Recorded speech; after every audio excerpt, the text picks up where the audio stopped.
이 시간 하나님께서 주시는 말씀은 신약성경 마가복음 9장 14절에서 29절까지입니다. 이에 그들이 제자들에게 와서 보니 큰 무리가 그들을 둘러싸고 서기관들이 그들과 더불어 변론하고 있더라.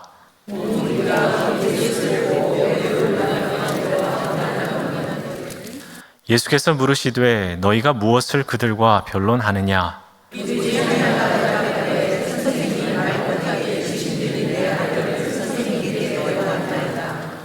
귀신이 어디서든지 그를 잡으면 거꾸러져 거품을 흘리며 이를 갈며 그리고 파리해지는지라. 내가 선생님의 제자들에게 내쫓아달라 하였으나 그들이 능히 하지 못하더이다.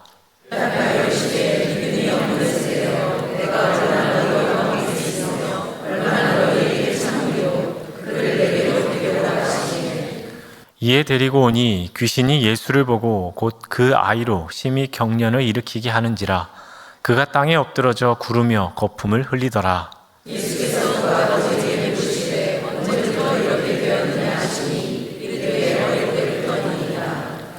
귀신이 그를 죽이려고 불과 물에 자주 던졌나이다. 그러나 무엇을 하실 수 있거든 우리를 불쌍히 여기사 도와주옵소서.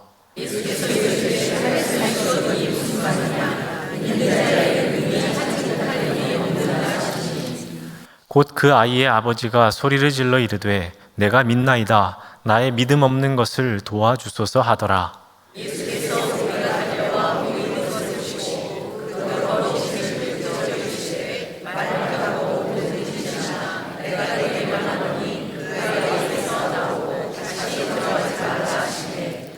귀신이 소리 지르며 아이로 심히 경련을 일으키게 하고 나가니 그 아이가 죽은 것 같이 되어 많은 사람이 말하기를 죽었다 하나.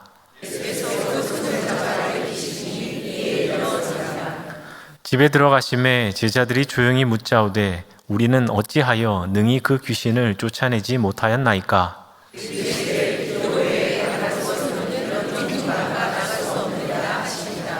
아멘.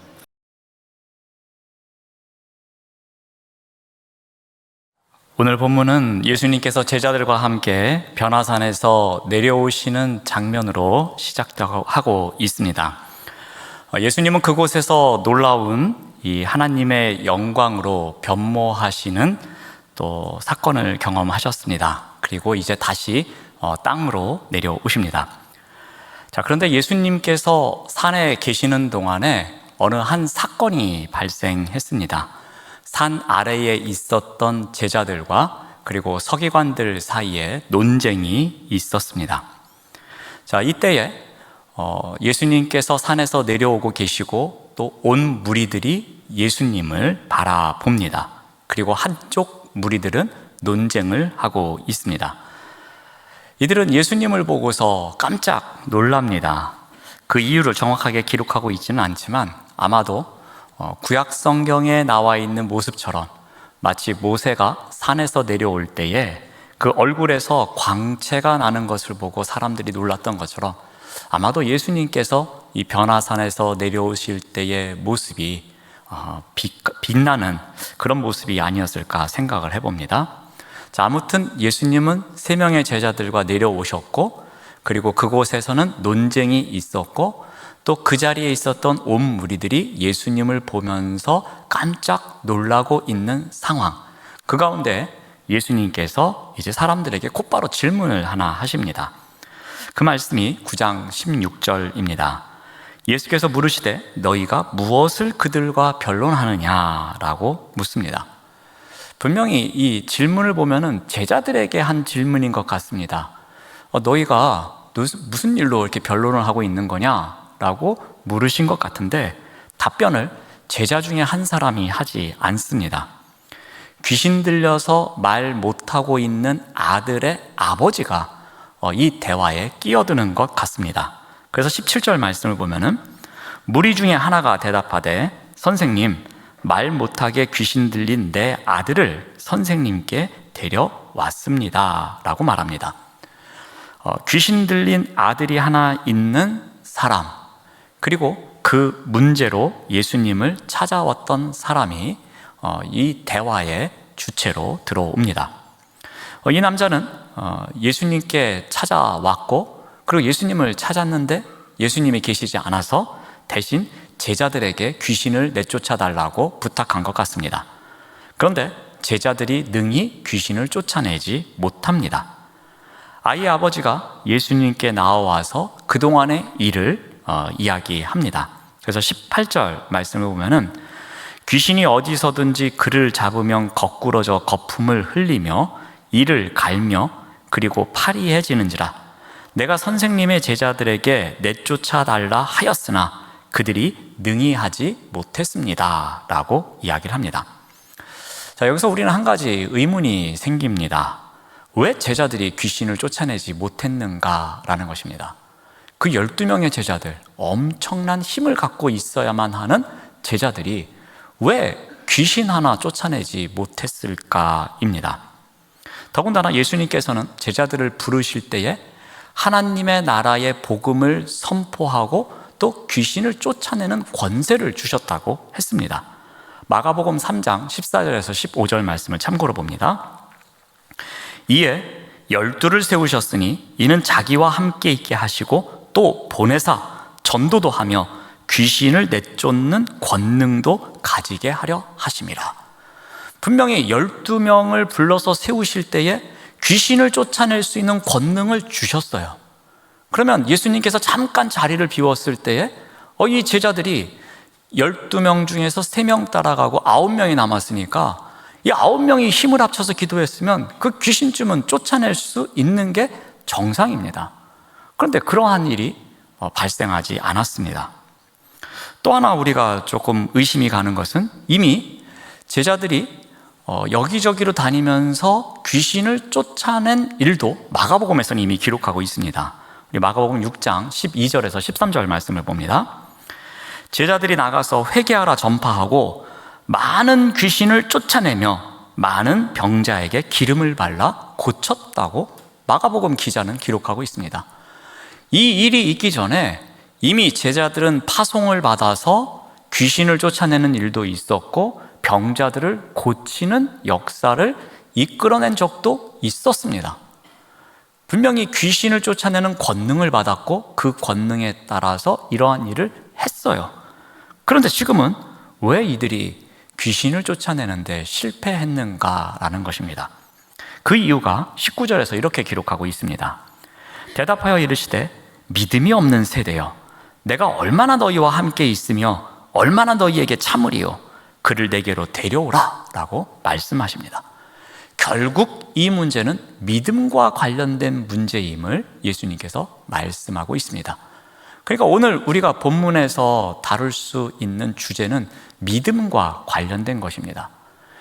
예수님께서 변화산에서 내려오시고 논쟁을 하고 있고 또 귀신 들린 아이의 아버지가 나타나고 그리고 이전의 일을 이야기하고 제자들이 어떠한 일을 했는데 문제는 믿음에 관련된 문제임을 이 한 구절을 통해서 우리가 알 수 있습니다.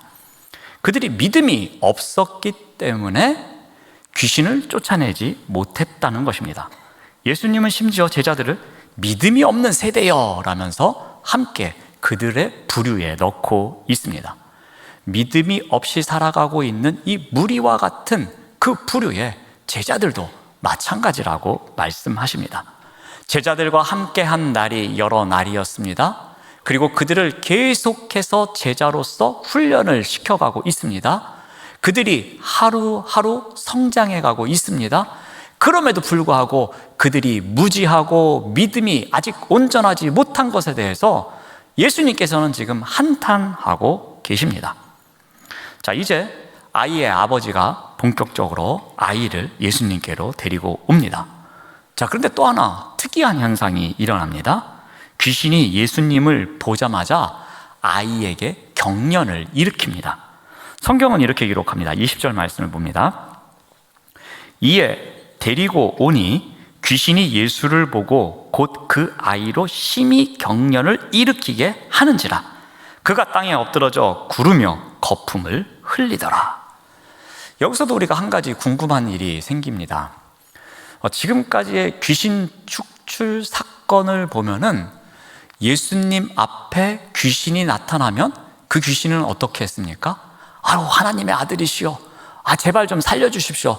우리 지금 갈 데가 없습니다. 여기 있게 해주십시오. 라든지 예수님 앞에 꼼짝 못하는 귀신의 모습을 보게 되었습니다. 근데 이번 귀신은 좀 다릅니다.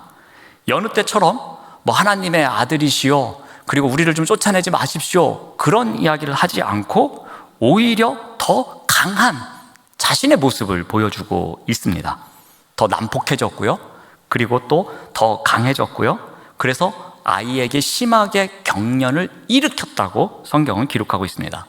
그러니까 예수님께서 분명히 보고 계시는데 그 귀신이 아이를 주관하는 가운데 경련을 일으키고 거품을 물게 하고 떼굴떼굴 구르게 하는 그런 일이 지금 일어나고 있다는 것입니다. 그 주변에 있는 사람들에게 공포감을 조성하고 있는 이 귀신을 보게 됩니다. 확실히 귀신이 예수님께 더 저항하는 모습이 보여집니다. 그러니까 이전처럼 살려달라고 이렇게 항복하는 귀신이 아니라 이제는 내가 너보다 더 강해 라는 것을 보여주는 것처럼 마치 귀신이 예수님을 이길 것처럼 활동하고 있는 모습이 보여지고 있습니다. 자, 이 상황을 보신 예수님께서는 이제 어떻게 하십니까? 아이의 아버지와 본격적으로 대화를 시작하십니다. 21절 말씀을 보면은 예수께서 그 아버지에게 물으시되 언제부터 이렇게 되었느냐 하시니 이르되 어릴 때부터니이다 라고 답합니다. 어릴 때부터 이런 고통이 있었다고 하니 그 부모의 마음은 어떠했겠습니까? 그러니까 예수님의 소문을 듣고 이 아이를 고치고자 예수님께 데리고 왔던 것입니다. 그래서 예수님께 부탁의 말씀을 합니다. 22절 말씀을 보면은 귀신이 그를 죽이려고 불과 물에 자주 던졌나이다. 그러나 무엇을 하실 수 있거든 우리를 불쌍히 여기사 도와주옵소서라고 합니다. 우리 한글 성경에서 느끼는 뉘앙스가 뭔가 조금 이상합니다. 분명히 예수님께서 병자를 고치실 수 있다는 소문을 듣고 그 귀신에 들린 아이, 말 못하는 아이를 데리고 예수님을 찾아왔습니다. 그런데 예수님께 하는 이야기가 뭡니까? 예수님, 무엇이든지 하실 수 있으면은 우리를 좀 불쌍히 여겨서 좀 도와줘 보십시오. 그런 뉘앙스로 지금 이야기하고 있는 겁니다. 귀신 들려 거꾸러지고 거품을 흘리고 불과 물에 자주 던져지는 아이의 생명을 구하기 위해서 간절한 마음으로 다가왔는데 아마도 이 제자들의 모습을 보면서 어느 정도 실망한 것 같습니다. 그래서 그 실패에 한번 경험을 했기 때문에 예수님이라고 별날까? 이 제자들도 이러는 거 보니까 하실 수 있을까 모르겠네. 그렇지만 하실 수 있는 게 있으면 우리를 좀 불쌍히 여기셔서 좀 한번 해보십시오. 좀 도와주십시오. 그런 뉘앙스로 지금 이야기하고 있는 것입니다. 어떻게 보면은 이 아이의 아버지가 처음 예수님을 찾아왔을 때의 믿음, 그 믿음이 온데간데 없는 것처럼 보여집니다. 그래서 예수님께서 어떻게 하십니까? 하실 수 있거든 도와달라는 아버지의 부탁에 대해서 예수님은 무엇이 문제인지를 강력하게 말씀하십니다. 23절 말씀을 봅니다.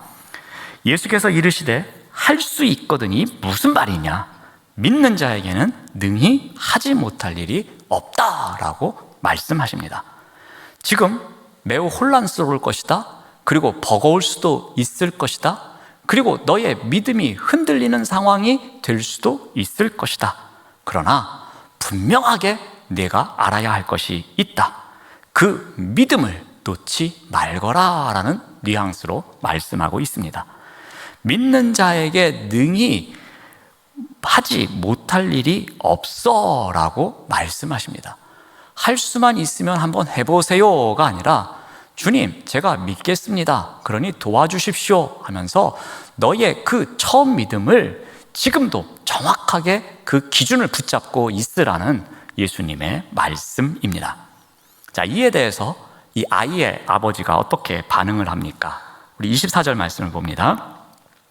곧 그 아이의 아버지가 소리를 지릅니다. 그리고 말하기를 내가 믿나이다. 나와 믿음 없는 것을 도와주소서라고 합니다. 이 아버지가 갑자기 소리를 지릅니다. 왜 소리를 지르고 있는 것이겠습니까? 무너지고 있었던 자신의 연약함, 그것을 자각했던 것입니다. 이래서는 안 되겠다는 안타까움이 그가 갖고 있었던 것입니다. 그래서 다시 소리를 지르면서, 다시 절규하면서 자신의 마음을 진실로 고백하면서, 예수님, 제가 믿습니다.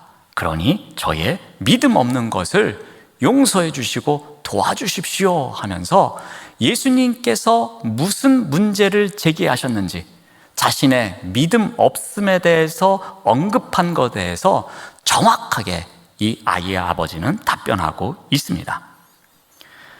흔들리고 있었지만 예수님께서 그렇게 하는 게 아니야, 믿음은 그렇게 하는 게 아니야 라고 말씀하실 때에 알겠습니다, 제가 믿겠습니다 하면서 소리를 지르면서 간절히 고백하고 있었던 것입니다.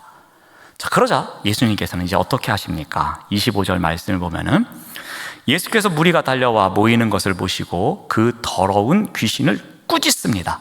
이르시되 말 못하고 못 듣는 귀신아, 내가 네게 명하노니 그 아이에게서 나오고 다시는 들어가지 말아라 라면서 말씀하십니다. 그러니까 예수님께서 그 귀신을 꾸짖습니다. 이전에도 그렇게 하셨듯이 또 꾸짖습니다. 이 꾸짖다는 것은요, 조금 더 과격하게 표현하면 화를 심하게 냈다는 겁니다. 예수님께서 귀신을 향해서 엄청나게 지금 화를 내신 거예요. 마치 귀신을 그냥 다 잡듯이 예수님께서 큰 소리로 그 억압하면서 엄청난 권세로 명령하고 있음을 알 수 있습니다. 그래서 이제 상황이 종료가 되었습니다. 자, 그런데 마지막에 어떠한 내용이 나옵니까? 제자들이 예수님께 질문을 합니다. 이상한 겁니다. 분명히 예수님께서 가르쳐 주신 대로 자신들이 기도를 했고, 그리고 똑같이 이렇게 귀신을 꾸짖으면서 귀신을 쫓아내려고 했는데 귀신이 쫓겨가지가 않았습니다. 그래서 어떻게 보면 이 제자들이 체면이 말이 아닙니다. 그래서 예수님께 질문을 합니다. 28절 말씀을 봅니다. 집에 들어가심에 제자들이 조용히 묻자오되 우리는 어찌하여 능히 그 귀신을 쫓아내지 못했습니까? 라고 질문합니다. 그리고 이 답변에 대해서 예수님께서는 다음과 같이 말씀하십니다. 29절 말씀을 봅니다. 이르시되 기도 외에 다른 것으로는 이런 종류가 나갈 수 없느니라 라고 말씀하십니다. 이 또한 그들의 문제가 믿음에 있었음을 이야기합니다. 여기에 나오는 기도는 믿음의 기도입니다. 하나님을 향한 간절한 믿음을 갖고 하는 기도를 이야기합니다. 그러니까 하나님과의 관계에 있어서 그 하나님을 전적으로 신뢰하는 가운데에 그 하나님을 믿음으로 고백하는 기도, 그 기도가 제자들에게 없었다는 겁니다. 그러니까 이 기도의 문제를 이야기하지만 그 근본적인 것은 믿음의 문제임을 예수님께서 말씀하고 계십니다. 그들 안에 내재하고 있었던 믿지 못하는 마음, 그 마음이 간절히 기도하지 못하게 했으며 그 일로 인해서 그들이 충분히 귀신을 쫓아낼 수 있었음에도 불구하고 쫓아내지 못한 상황을 예수님께서는 말씀하고 있습니다.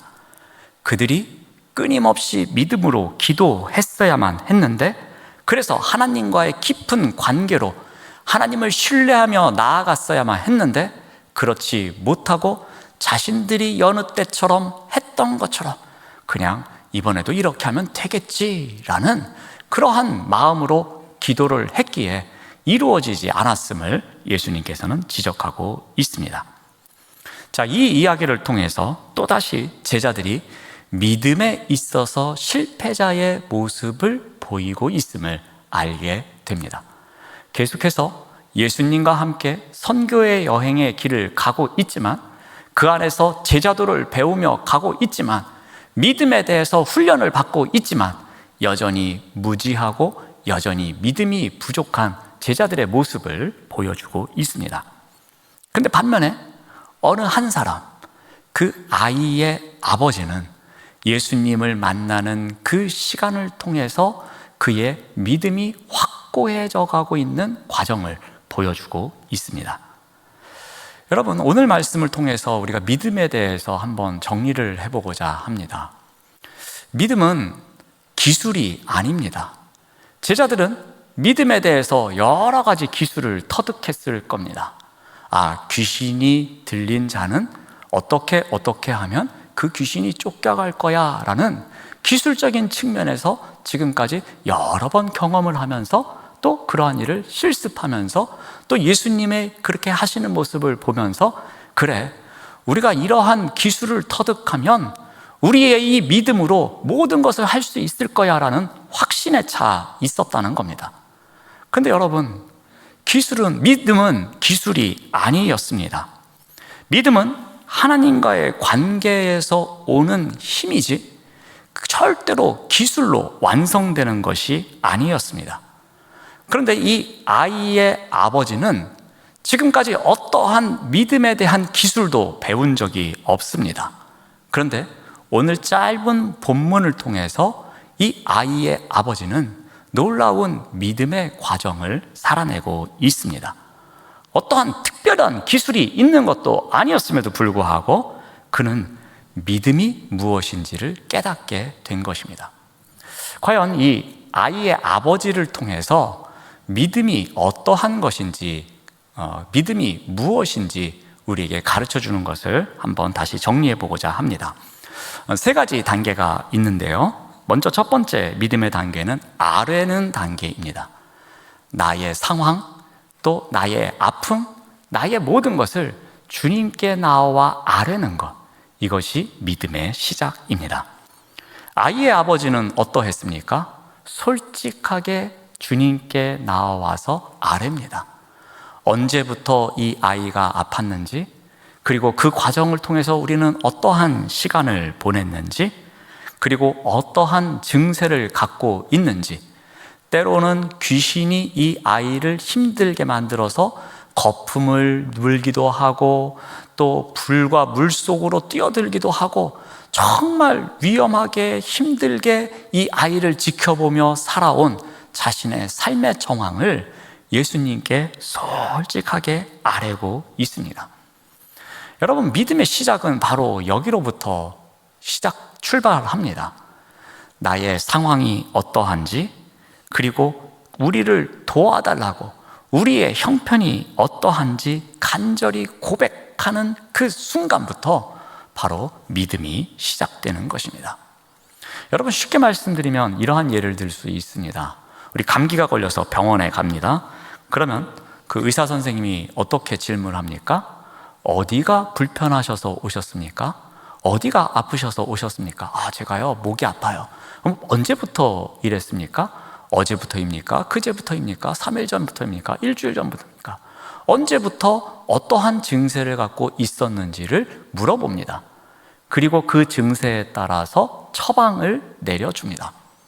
만약에 환자인 우리가 찾아가서 아무 말도 안 하고 내가 어디가 아픈지 맞춰서 알아서 처방해 주십시오 하면은 그 아무리 신통한 의사라도 올바른 처방을 내려줄 수가 없습니다. 우리가 병 고침을 받기 위해서는 그 병원에 가서 우리를 문진하는 의사에게 어디가 아프며 어떤 증세가 있고 언제부터 이런 일이 시작되었는지 그에 대해서 상세하게 이야기를 해야지만 그에 걸맞는 처방을 받고 또 그에 따르는 약을 먹으면서 우리 증세가 완화되곤 합니다. 믿음도 마찬가지입니다. 우리가 주님께 나아가서 나의 상황이 어떠한지, 내가 무엇 때문에 눈물을 흘리고 있는지, 내가 오래전부터 갖고 있는 그 아픔이 무엇인지, 나 혼자 할 수 없는 부분이 어떠한 부분인지, 내가 어느 부분에서 나약한지, 내가 왜 이렇게 넘어지는지, 그러한 것에 대해서 솔직하게 아뢰는 것이 바로 믿음의 시작이라는 것입니다. 자, 두 번째 단계는 무엇이냐면은 부족함을 인정하는 것입니다. 자, 아이의 아버지는 자신의 흔들리는 마음을 솔직하게 인정했습니다. 우리 9장 24절을 다시 보면은 곧 그 아이의 아버지가 소리를 질러 이르되 내가 믿나이다. 나의 믿음 없는 것을 도와주옵소서라고 합니다. 예수님께서 이 아이의 아버지의 믿음 없음을 책망하셨습니다. 그랬더니 이 아버지가 어떻게 합니까? 막 거기다 대고 화를 내는 것이 아니라 그제서야 자신이 믿음이 없음을, 내가 부족함을 인정하면서 주님께로 나아가고 있었습니다. 그런데 여기에 이 인정하는 과정에 매우 중요한 것이 한 가지 있습니다. 바로 순서입니다. 24절 말씀을 다시 보면은 내가 믿나이다, 이게 먼저고요. 그리고 두 번째가 나의 믿음 없는 것을 도와주소서가 두 번째입니다. 여러분, 이 순서가 왜 중요한가 하면요, 믿겠습니다라는 고백이 우선되어야 한다라는 겁니다. 여러분, 이런 생각을 할 수도 있습니다. 아이, 믿지도 못하는데 어떻게 믿는다고 고백합니까? 그게 말이 됩니까? 라고 생각할 수도 있습니다. 하지만 여러분, 이 믿음은 고백을 통해서 성장해 갑니다. 이 믿음은요, 한번 형성되었다 그래가지고 그 믿음의 수준을 계속 유지하고 있는 것이 아니라 그 수준을 지키고 그 수준보다 더 성장하기 위해서는 계속되는 우리의 믿음을 고백하는 훈련을 통해서, 그 고백을 통해서 우리의 믿음도 성장해 간다는 것입니다. 한번 믿음이 생겼다고 그게 유지되면 얼마나 좋겠습니까? 그런데 예를 들어서 아침에는 믿음이 너무 좋아져서 뭐라도 다 할 수 있을 것 같습니다. 그런데 한두 번의 실패를 경험하고 저녁 때쯤 되면은 그 믿음이 어디로 갔는지 푹 처져가지고 믿음이 바닥으로 내려가는 경우도 겪습니다. 그러므로 우리는 고백이 계속적으로 일어나는 가운데에 믿음이 성장해 가도록 해야 하는 것입니다. 그러므로 우리가 이 흔들리는 믿음 가운데에서 그 믿음이 흔들리지 않도록 주님, 제가 먼저 믿겠습니다, 저의 믿음을 고백합니다 라는 믿음의 고백이 우선 있어야 한다는 겁니다. 그리고 그 다음에 나의 믿음 없는 것을 도와주십시오 라고 이야기를 해야 하는 것입니다. 여러분, 우리가 아무리 믿음 훈련을 받고 또 예배를 통해서 우리가 또 찬양과 기도와 말씀을 통해서 다시 믿음이 회복되었다고 생각합시다. 그리고서 성전문을 나갔습니다. 그리고 또 세상 속에서 하루 이틀 살아갑니다. 그런 가운데 또 믿음이 나약해지는 우리의 모습을 보게 됩니다. 그러면서 내 믿음이 어떻게 이렇게 약할 수밖에 없을까? 어제까지만 해도 내가 괜찮았는데 오늘 또다시 내 믿음이 바닥을 치네 라고 생각하는 경우가 있습니다. 자, 그러할 때에 우리가 해야 되는 것, 나의 믿음 없음을 도와주십시오 라고 고백하고 인정하는 것이 필요하다는 겁니다. 제가 유혹에도 넘어갑니다, 벽에도 부딪힙니다, 이 현실의 장벽에서 또 한 번 주저앉습니다, 제 믿음이 약해지고 흔들리고 있습니다, 이 현실을 인정하고 고백하는 것이 필요하다는 것입니다. 그래서 이 아이의 아버지가 했던 것처럼 주여, 저의 믿음 없음을 고백하오니 도와주옵소서라고 인정하는 것, 그것이 있어야 한다는 겁니다. 이러한 인정의 과정이 바로 믿음의 과정입니다. 우리가 아뢰고 그리고 인정하고 났으면 그 다음 세 번째로 해야 되는 믿음의 과정이 있습니다. 이것은 바로 의지하는 것입니다. 근데 어떻게 의지하는가? 기도로 의지하는 것, 이것이 바로 믿음입니다. 자, 제자들은 주님의 권능으로 귀신을 쫓아낸 경험이 그들에게도 분명히 있었습니다. 그런데 이번에는 그들이 무기력함을 느꼈습니다. 왜 그랬습니까? 믿음의 기도가 없었기 때문이었습니다. 주님을 믿는 기도로 의지해야 했었는데 그들이 그렇지 못했습니다. 그러므로 우리가 믿음의 여정을 가기 위해서는 우리의 상황을 아뢰고 그리고 우리의 부족함을 인정하는 것도 필요하지만 그 다음 이것을 열매 맺기 위해서는 우리가 이 기도로 주님께 의지하며 나아가는 것이 필요한 것입니다. 자, 그러면 어떻게 해야 우리가 기도로 의지하며 살아갈 수 있는가인데요. 시편 말씀을 통해서 우리가 그 구체적인 방법을 한 가지 배워보고자 합니다. 우리 시편 62편 8절은 이렇게 기록하고 있습니다. 백성들아 시시로 그를 의지하고 그의 앞에 마음을 토하라. 하나님은 우리의 피난처시로다 라고 말씀하십니다. 자, 여기서 시시로 의지하라고 합니다. 이 시시로는 항상, 언제나 라는 뜻입니다. 그러니까 우리가 기도로 의지하는 삶을 살아가기 위해서는 언제나 주님을 의지하겠다라는 믿음의 결단이 우리에게 있어야 하는 것입니다. 자, 의지하는 것이 우선입니다. 변함없으신 주님을 의지하고자 하는 마음, 그것이 우리에게 있어야 됩니다. 자, 그러한 마음을 갖고 그 다음에 할 일이 무엇이라고 합니까? 그의 앞에 마음을 토하라 라고 말씀합니다. 여러분, 마음은 생각과 행동을 주관하는 중심체입니다. 그러니까 마음에서 행동과 말과 생각이 시작된다고 보시면 될 것 같습니다. 그래서 어찌 보면 신앙의 자리도 죄악의 자리도 다 어디서부터 시작합니까? 이 마음으로부터 시작됩니다. 그런데 중요한 것이 무엇입니까? 주님을 항상 의지하는 믿음으로 그러한 마음, 그 마음이 신앙의 자리에 가도록 하는 마음이든 죄의 자리에 가도록 하는 마음이든 그 마음을 솔직하게 주님 앞에 토해내는 것, 주님 앞에 고백하는 것, 주님 앞에 쏟아붓는 것, 그것이 중요하다고 이야기를 합니다.